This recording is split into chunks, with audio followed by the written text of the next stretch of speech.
When the legendary Dr. Ian Player had the idea to paddle from Pietermaritzburg to Durban during World War II, he had little idea that decades later it would draw crowds of thousands.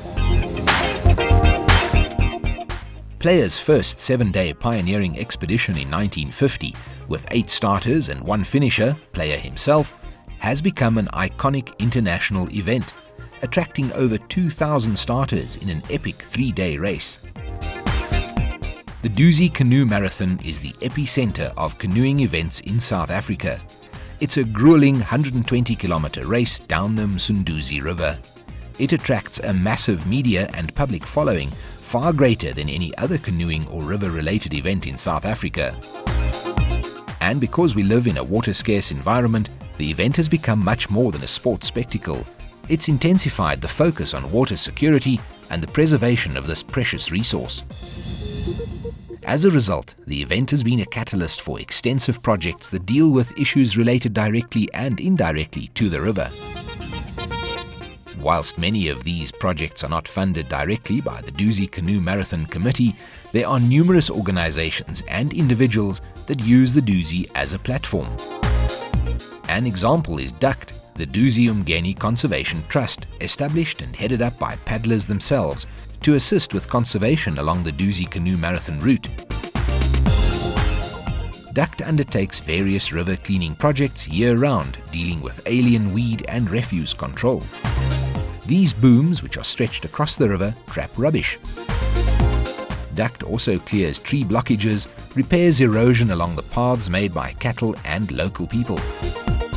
Direct expenditure on the Dusi is estimated at over 5 million rand per annum, with significantly more spent indirectly on other projects. And when it comes to tourism development, the event has a significant impact on the local economy. Every year, the Dusi attracts around 2,000 paddlers alone. That excludes the support staff, family and spectators. The region benefits from a capital injection of over 26 million rand annually, a significant contributor to the tourism economy. On a local community front, the race has created jobs and revenue along the way. But the event has also gone a step further by providing opportunity and a future for talented youngsters. In this remote Dusi Valley, a visionary named Robert Lembete, the first black person to complete the Dusi, stands out as a development paddling pioneer. Robert established and secured funding for a paddling clinic targeting youngsters with potential.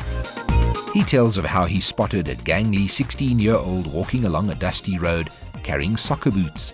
He stopped to talk to the youngster and said, "Your legs are far too thin to play soccer.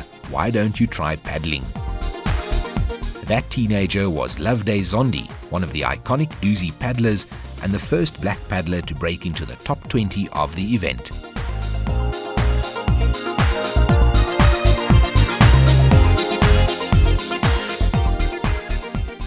And so the race has grown, morphed and transformed into the epic it is today.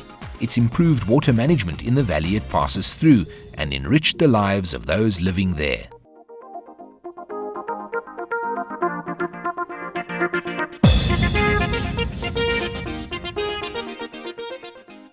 The Dusi is a perfect case study of how it can and should be done. Jeepers, that looks like such a tough race. But joining me in studio now is Dusi Canoeist Loveday Zondi, and he probably doesn't share my sentiments. Loveday, thank you so much for making the time to join us today. Talk to me about how you first got involved in canoeing. Robert Lembete started the club there in the Valley of Thousand Hill at Snakely Dam, and then he started with few guys, and then we joined later on the following year, and that's how we started the club there. But Loveday, we both know that canoeing isn't necessarily a black sport. As a black man, how did you get enticed into the water? Like when I was still growing up, I wasn't actually scared of swimming and playing on the water. Like where I'm coming from, there's a big river that's just going past my house. So I was in news of canoeing, swimming. I was swimming a lot. So as I know that canoeing, it's just a sport for white people. But I wasn't scared of starting the sport. Of course, when we were speaking earlier, you were telling me that you're from Pietermaritzburg, which is also where I'm from. And growing up for us, the Dusi Marathon, whether you could swim or not, was always such a big highlight of everything that we did in Pietermaritzburg. Tell me, how did it feel when you completed your first marathon? I was actually feeling so happy by completing that race, as it's one of the big races in canoeing. So I was actually feeling so happy about completing my first one. Although I didn't do well on my first one, but I was feeling happy to finish the race. But I also understand that your achievements have gone beyond Pietermaritzburg and you have had the opportunity to compete in other parts of the world. Tell us a little bit about where you've competed. Yeah, like most of the times in canoeing, I've completed here in South Africa. I've done most of I've been in all the provinces doing all the big races. And then beside that, I've done a duathlon where I went to Belgium. That's duathlon, it's like cycling and running. So I went to Belgium for that in 2004. What's next? What do you want to achieve next? My biggest goal is I want to win the Dusi in future, in few years to come. So you need to tell me when you're competing to make sure that I'll come down home that particular weekend and so we can support you. But I also hear that outside of canoeing and the love for the sports, you're also actively involved in giving back to your community. Talk to me a little bit about that. Yeah, at the moment we busy teaching the kids on how to canoe.